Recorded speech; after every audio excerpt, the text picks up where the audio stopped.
Karuba, ayan, nakapwe.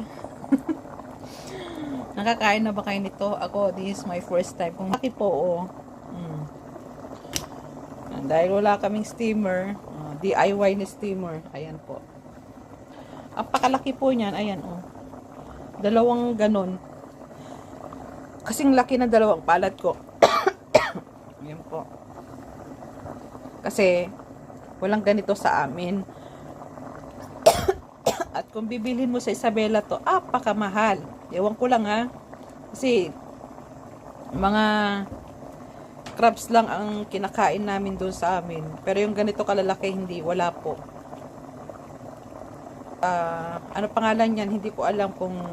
Para pareho lang naman may sipit. O, di crabs. Ano kayo tawag nyo dyan, karuba? O, ha?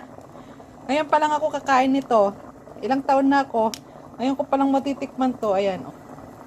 Ayan po. Mamaya kita ko paano ko kainin yan. Bye. God bless.